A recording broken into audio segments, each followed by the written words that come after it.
All right, today we are going to finish our ORC microbit project. So last time we added a few new features and we also changed the behavior of the A and B buttons a bit. So we made it so that when we press the B button and the melody is stopped, it plays the current melody from the beginning. But if we press it again, it goes to the next melody.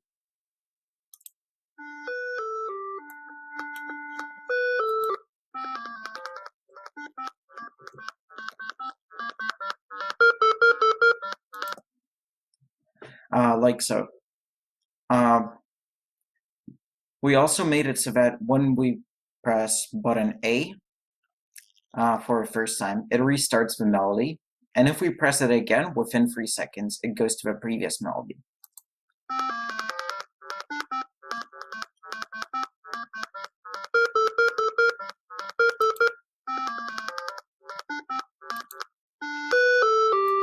Like so.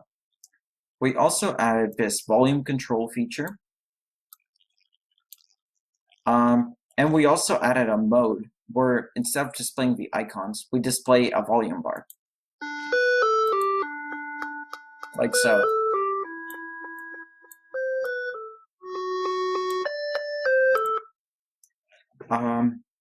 Now, the last feature that I wanted to add to this is in the volume bar mode, an indicator in the bottom row, which indicates which song is playing. So if the first song is playing, the first LED lights up. If the second melody is playing, the second LED lights up, and so on and so forth. And in order to do that, here we'll go into our basic forever loop, and we need to add another for loop after the one before. This for loop, just like this for loop here, goes from goes for values 0 to 4, and then if x is equal to song index, then we turn on the LED with the x coordinate of x and y coordinate of 4. And so if our song index is 0, then it'll turn on the LED with the coordinate 0 and 4. If the song index is 1, 1 and 4, so this LED, and so on. If we go into blocks,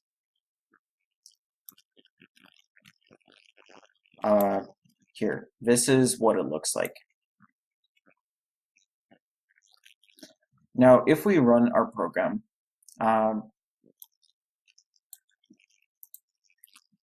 we can see how it works.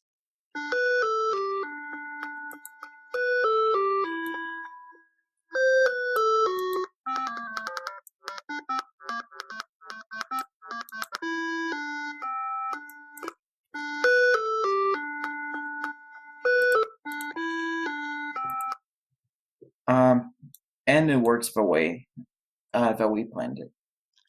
So now we are pretty much done with our ORC microbit project.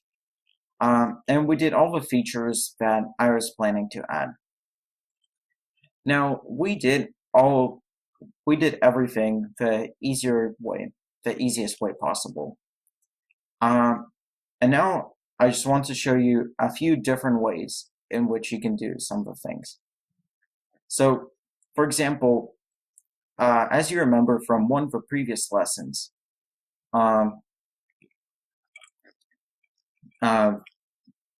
we discussed the differences between the if-else statements and the switch statements. And we came to the conclusion that switch statements are better when we're comparing a set variable or expression to static numbers or other static values, such as strings. And if-else blocks are more suitable for more complex logical conditions, which the switch statement can't do. In our case, we're comparing the song index, well, in PlayControl, we're comparing the song index to static numbers. And that means we can replace this if statement, if-else block, with a switch statement.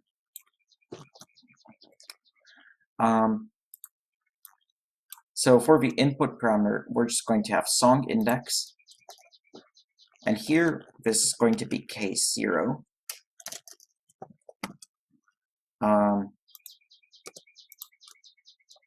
We're going to put a break in here.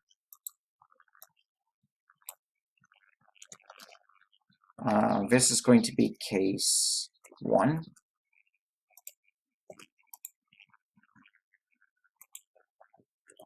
Break here.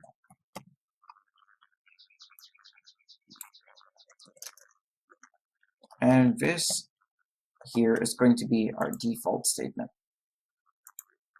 And now this should still work the exact same way.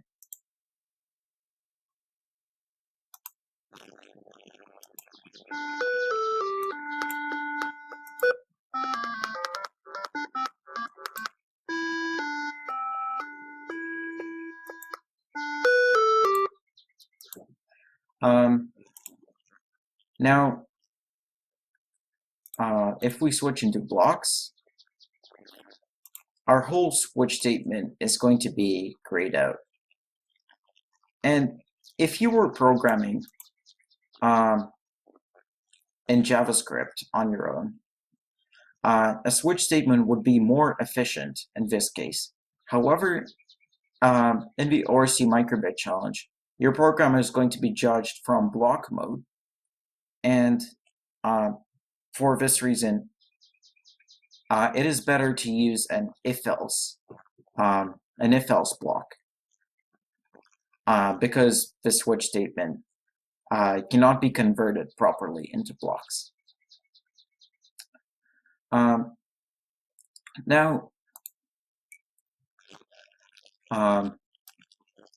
in our program, all the melodies and icons are embedded in the program. And so if we wanted to add another melody, then we would have to change a lot of things in our program in order to let that happen. However, in real music players, the data is separated from the program. And so you can download or remove as many songs as you want, and the music player will still be able to play them. And so we can do that in JavaScript using arrays.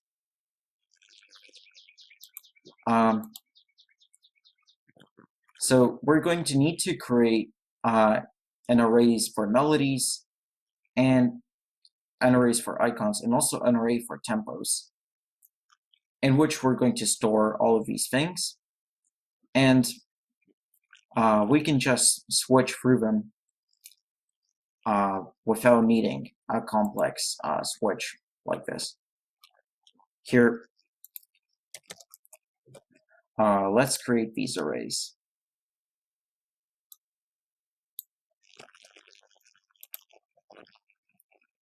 So this array is going to be for our melodies.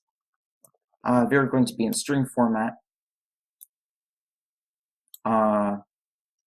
Here, this array is going to be for tempos. These tempos are going to be in numerical format. And these icons. And this array will be for icons. And we actually will create an object for icons. And so, in order for our program to work now, we need to change a few things. So here, this switch statement its whole purpose is to go through the values of a song index and show the corresponding icon and play the corresponding melody. But we can replace all of that with one line now, and we can just do music.play melody, and in here we input the melody from our melodies array at song index, and in here same idea, but we take the tempo from the tempos array with the index of song index. In terms of the icons, since all of our logic for LEDs is here in the forever block, I think it would make more sense for us to put the icons there as well. Like so. So now, if power is true, here we set the volume of the music to the sound level input here, like we had before. And if display icons is true, then we show the icon from our icons array at the song index. And if display icons is false, then we do our logic for drawing the volume bar as well as displaying the song index. Now, let's see how it works.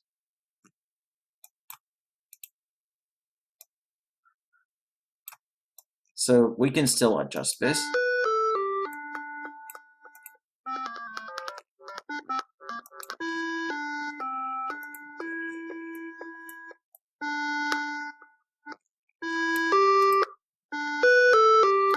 And everything still works the same. Now, if we go into blocks mode, this is what our PlayControl function looks like now. And as you can see, it got a lot shorter. Now in here, our whole if-else block or switch statement, whichever you used, was replaced with this play melody block. And in here, we actually got rid of the invalid input problem. So here we input the value in the melodies array at the song index, and same idea for tempos. So the values in the tempos array at the song index. And here in our onStart block, we declare our three arrays. So the melodies array, as you can see, it is has our melodies in string format and is very long. Our tempos array has the numerical values for tempos, and our icons array has our objects for images. And so here we create an object using this block, and this is going to be an image object. And here we can draw a LED icon just like we did in the show LED block. Now the difference between using this show LEDs block and using this create image block is when we use a show LED block and we call it, it will display the icon immediately.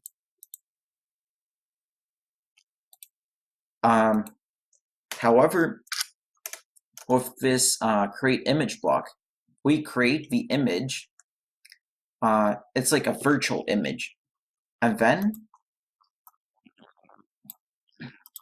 using this show image block, we actually show that set image.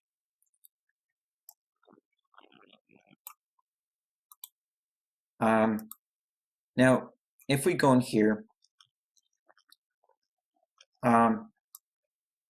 so first of all, this is what our show image block looks like in JavaScript. And in here, this number, which is 0 right now, is the X offset value. So it pretty much is how much is our image moved left or right. Right now it's set to 0 because we don't want to move our icons. But if we set it to 1, for example, our snowflake icon will be moved 1 left. And now it looks like a fish. Now, if we set our X offset to -1, then our snowflake icon is moved 1 right. And now it looks like a fish, but facing the other direction now. We don't want our icons to be offset though. So let's just keep it at 0.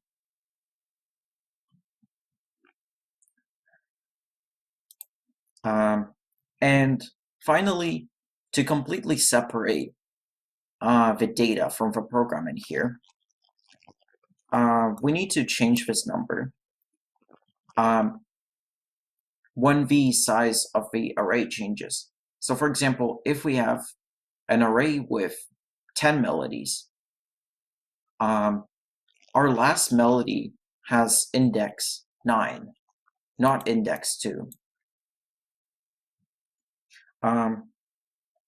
And we need this to depend on the size of the array.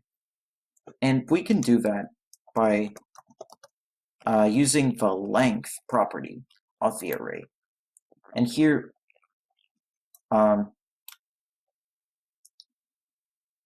as it says here, the length property gets the length of an array. And this number is 1 more than the index of the last element of the array. And so in here, where it said song index 2, we really need the last element of the array. And we can do that by melodies.length -1. Same in here. We replace this 2 with melodies.length -1. And we can just make sure that it works the same.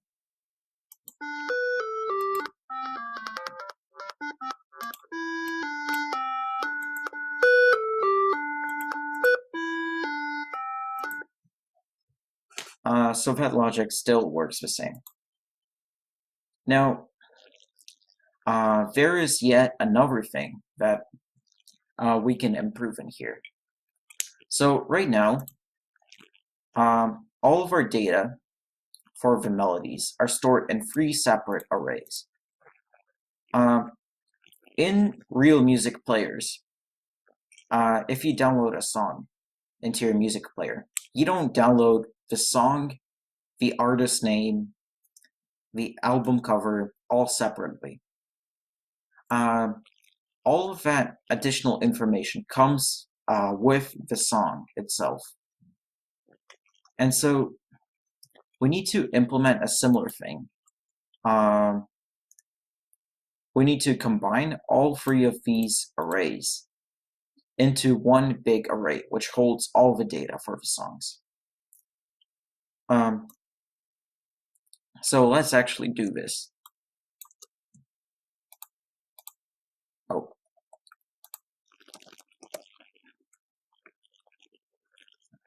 Now in here, I'm going to put one big array which merges all 3 of them.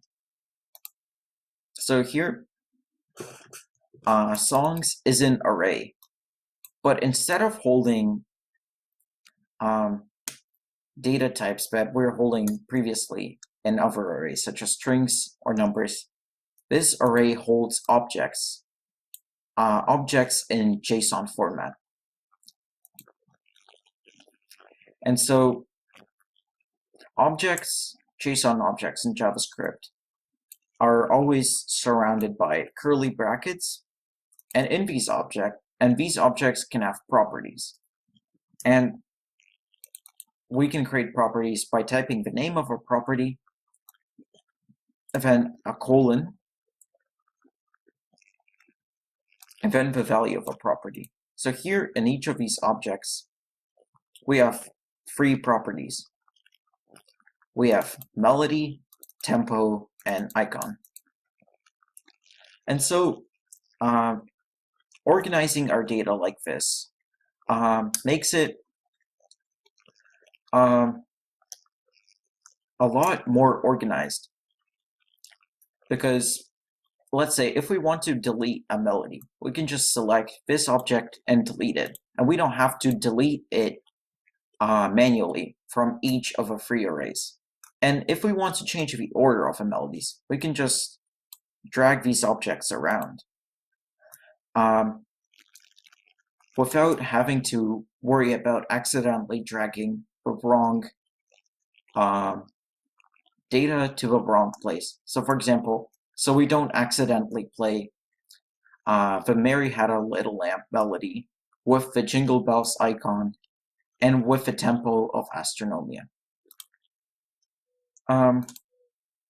So now we need to actually change the program a bit so it works with this configuration. And here we'll do songs at song index, and that should give us an object. And then to access a property of an object, we do dot and then the name of a property. So in this case, dot icon. Now in here, same kind of logic. Songs at song index dot melody, and in here, songs at song index dot tempo, and in here we can just do songs dot length. Same here, and that should be it. And it should still work the exact same way.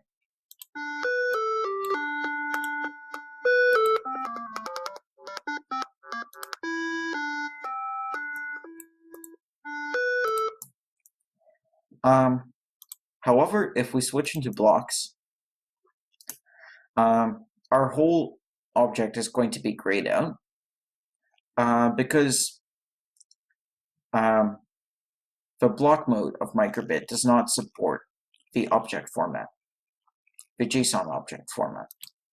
And we can't even run this program because of errors. And if we switch into JavaScript, it messes up our program. So for example, it added this here for some reason. And also in here, it changed the type of the songs array to number, even though it holds objects, which messes up the rest of the program. And it doesn't even work. So since in the competition, the program is going to be run from block mode, I suggest you use the version with the free arrays. And if you're not very comfortable with arrays, you can use the option with the if-else blocks, because that still looks nicer than the option with the switch statements. And so that's all that I want to explain with microbit. With this knowledge, you should be able to create a pretty good project for this competition. If you want to participate in the competition, make sure you register as soon as possible, because the deadline for team registration is on April 9th. Now, next week, we are going to go back to web development, and we're going to create another project. Are there any questions?